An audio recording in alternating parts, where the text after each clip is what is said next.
मुगलों के वंशज, बाबर को लड़कों का बहुत शौक था। बाबरी जानते हो कौन था? बाबरी 14 साल का लड़का था जिसे बाबर काबुल से खरीद के यहां लाया था, जो बैटल ऑफ पानीपत में मारा गया था। और बाबर ने वादा किया था तुम्हारे नाम से एक मस्जिद बनवाऊंगा। यह है तुम्हारी हिस्ट्री। माजिद हैदरी मुगल, जब इसने बैटल ऑफ पानीपत में इतना डरपोक था कि तोपों के आगे इस आदमी ने गाय बंधवाई कि राजा विक्रमादित्य जो इब्राहिम लोदी का साथ दे रहा था उसके तीरंदाज इसकी तोपों की तरफ तीर ना चलाएं ताकि गाय मर जाएंगी।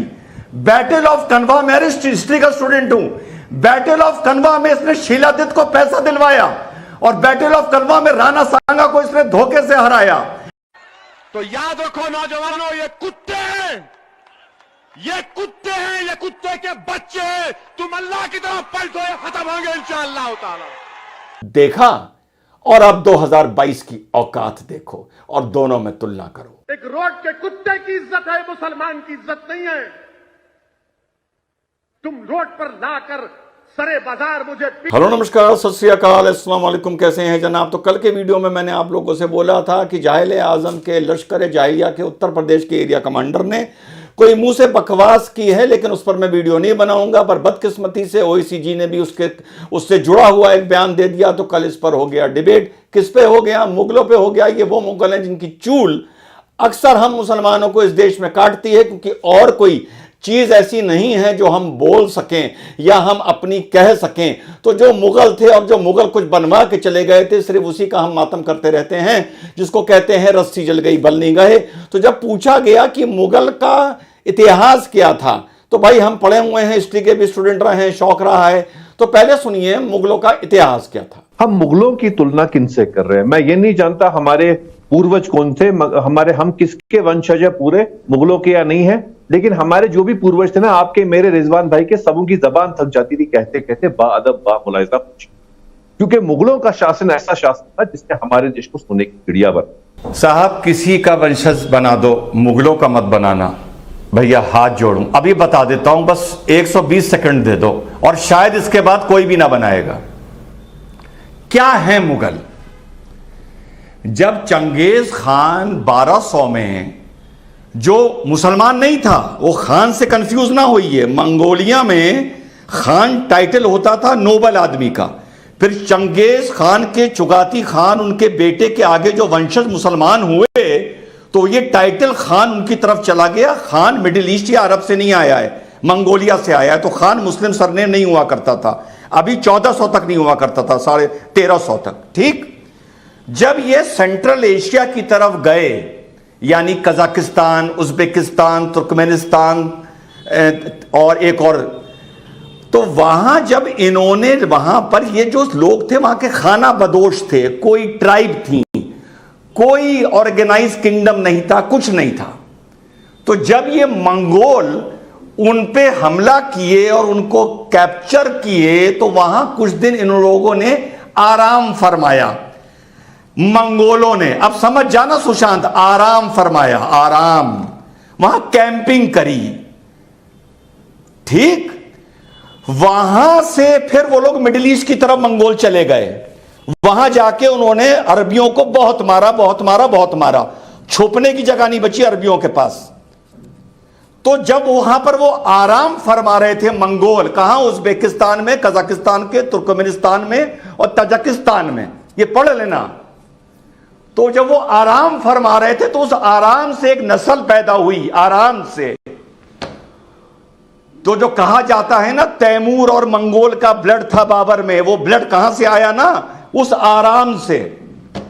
तो ये नस्ल वहां से निकली, जिसको अंग्रेजों ने मुगलों का नाम दे दिया। तो भैया मैं जो भी हूं, मैं उस आराम का नतीजा नहीं हूं जो मंगोलों ने तुर्कमेनिस्तान और उज्बेकिस्तान में फरमाया था, जहां से एक नस्ल निकली थी, 2 नंबर की नस्ल, 2 नंबर की। तो भैया मैं जो भी हूं, मैं जो भी होऊंगा, मैं 1 नंबर का होऊंगा। मुझे एक रहने दो, चाहे मैं अरबी हूं, चाहे इराकी हूं, चाहे ईरानी हूं, चाहे हिंदुस्तानी हूं।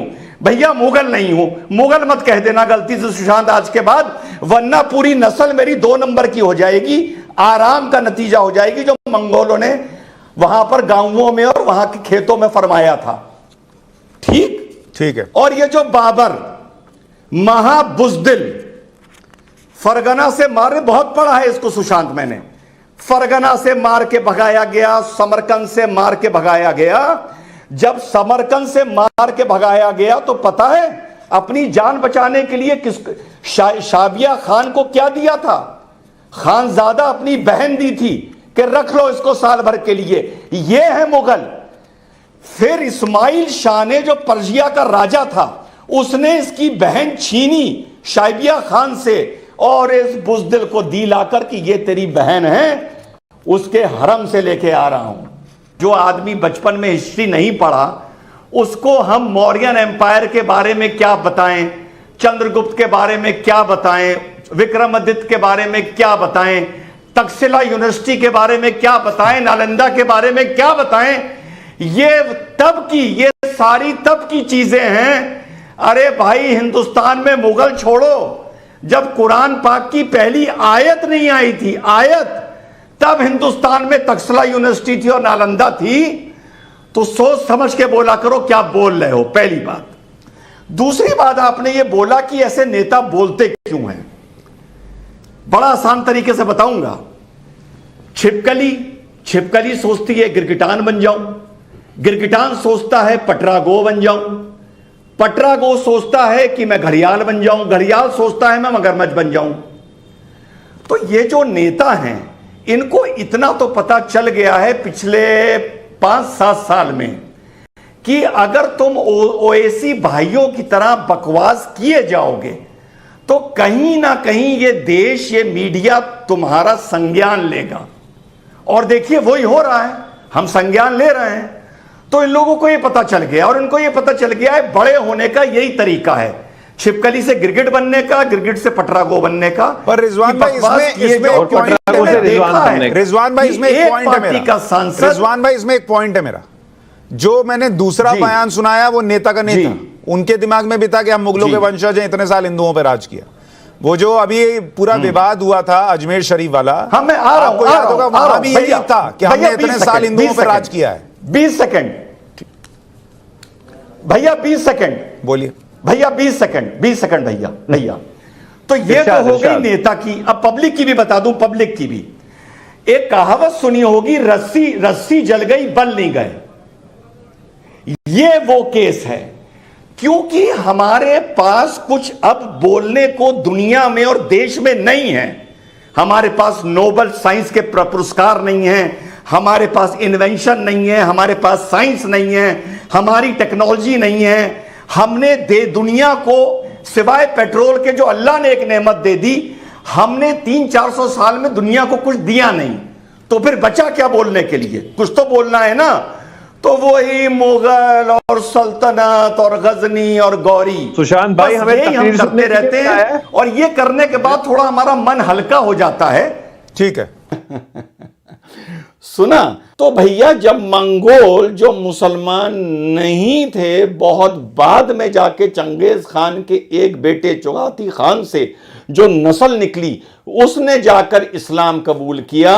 तो जो ये बात होती है कि मंगोल, जो चंगेज खान को लोग मुसलमान समझते हैं, वो बहुत ही जाहिल हैं। तो जब वो सेंट्रल एशिया से मंगोल सेनाएं, फिर से बता दूं, जो उस टाइम जिन्होंने इस्लाम कबूल नहीं किया था, वो तुर्कमेनिस्तान, कजाकिस्तान, उज्बेकिस्तान, इनके थ्रू जा रही थी या इनको कैप्चर कर रही थी, और मंगोल सेना मिडिल ईस्ट की तरफ बढ़ती जा रही थी और पीछे अपने कुछ लड़ाके छोड़ती जा रही थी। तो वहां पर जो लड़ाकों ने आराम फरमाया, वहां से एक विंग मुगलों का निकला, जो जाके बाबर की फौज बनी। चुगाती खान से, जो चंगेज खान का बेटा था, उससे जो नस्ल निकली वो अलग बाद में जाकर कन्वर्ट हुई। तो हिंदुस्तान में 2 तरह के मुगल हैं, एक चुगाती खान के जरिए से आए जैसे मिर्जा होते हैं, और एक आराम जो मंगोल सेना ने किया, उसके जरिए उन्होंने बाबर से जुड़े और बाबर उनको लेके फिर हिंदुस्तान आया था। बाबर का इतिहास क्या था ये भी मैं बता देता हूं आपको। सुशांत भाई, हमारे भारत में कुछ नहीं था, भूखा नंगा देश था। इसीलिए गजनी मुगलों से 500 साल पहले 20 बार सोमनाथ आया था, क्योंकि यह भूखा नंगा देश था, या कुछ था ही नहीं। पहली बात। दूसरी बात, हमारे सरवर भाई ने बाबर के छल के बारे में बताया, बड़ा मजा आएगा। यहां बाबर के एक वंशज भी बैठे हैं, मैं बता दूं। जब इसने बैटल ऑफ पानीपत में इतना डरपोक था कि तोपों के आगे इस आदमी ने गाय बंधवाई कि राजा विक्रमादित्य जो इब्राहिम लोदी का साथ दे रहा था, उसके तीरंदाज इसकी तोपों की तरफ तीर ना चलाएं ताकि गाय मर जाएंगी। बैटल ऑफ कनवा में हिस्ट्री का स्टूडेंट हूं, बैटल ऑफ कनवा में इसने शीलादित्य को पैसा दिलवाया, और बैटल ऑफ कनवा में राणा सांगा को इसने धोखे से हराया। और सबसे बड़ी बात, मुगलों के वंशज बाबर को लड़कों का बहुत शौक था। बाबरी जानते हो कौन था? बाबरी 14 साल का लड़का था जिसे बाबर काबुल से खरीद के यहां लाया था, जो बैटल ऑफ पानीपत में मारा गया था। और बाबर ने वादा किया था तुम्हारे नाम से एक मस्जिद बनवाऊंगा। यह है तुम्हारी हिस्ट्री। माजिद हैदरी मुगल, ये वो मुगलों की नस्ल थी जिसको शेर शाह सूरी ने खदेड़ के, बाकायदा खदेड़ के हिंदुस्तान से भगाया था। भाग के पर्जिया गए थे, शिया शाह डायनेस्टी से, सफाविद डायनेस्टी से जाकर मिले थे। हिंदुस्तान आने की हिम्मत नहीं थी जब तक शेर शाह सूरी जिंदा था। शेर शाह सूरी मरने के बाद सफाविद डायनेस्टी ने मुगलों की मदद करने का वादा किया। तो यह वादा लिया कि जब तुम हिंदुस्तान वापस जाओगे तो पर्शियन आर्किटेक्चर, पर्शियन तहजीब, पर्शियन पहनावा, पर्शियन संस्कृति तुम हिंदुस्तान में फैलाओगे। हिंदुस्तान आने के बाद बाबर ने जो पहली लड़ाई लड़ी, उसके जीतने का सिर्फ एक कारण था कि राणा सांगा ने इब्राहिम लोदी की मदद नहीं करी, और यह सबसे बड़ी चूक हुई। और उसके बाद जब राणा सांगा से लड़ने का बाबर का वक्त आया बैटल ऑफ कनवा में, तो बाबर को यह पता चल गया था कि मैं राणा सांगा से नहीं जीत पाऊंगा। तो राणा सांगा के बहुत ही महत्वपूर्ण जनरल शिलाजीत सिंह को उसने पैसे दे के तोड़ा, जिसने मौके पर जंग में राणा सांगा को धोखा दिया, जिस वजह से राणा सांगा को मैदान छोड़ के भागना पड़ा घायल होने के बाद। और मुगल सल्तनत भारत में, उत्तर भारत में खास तौर से हमेशा हमेशा के लिए जम गई। यह देश का दुर्भाग्य है, और मीडिया भी इसके लिए जिम्मेदार है कि पिछले 7-8 साल में जाहिले आजम की सिर्फ जुबान की गंदगी की वजह ने, या गंदगी के कारण जाहिले आजम हो गए।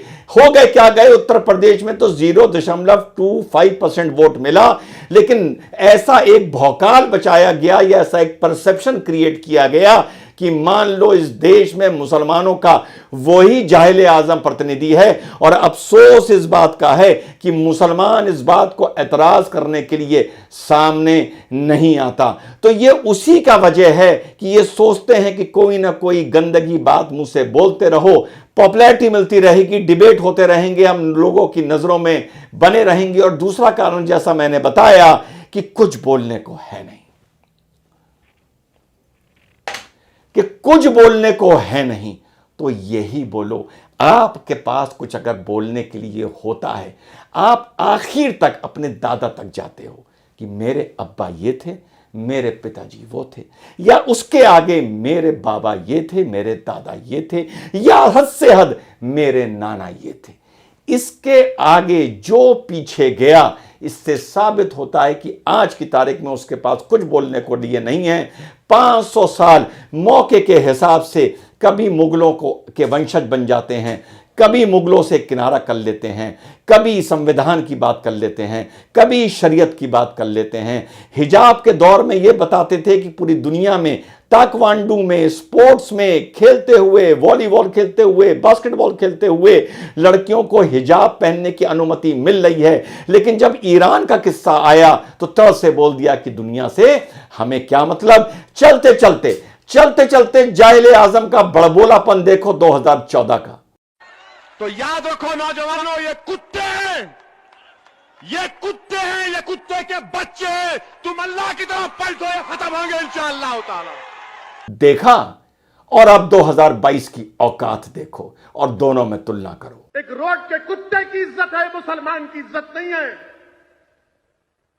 तुम रोड पर लाकर सरे बाजार मुझे इसीलिए इन लोगों को समझाता हूं, अगर तुम कुछ नहीं कर सकते, तुम सिर्फ चुप हो जाओ, तुम बहुसंख्यक को आंखें दिखाना बंद कर दो, तुम आस्तीनें चढ़ाना खामखा बंद कर दो।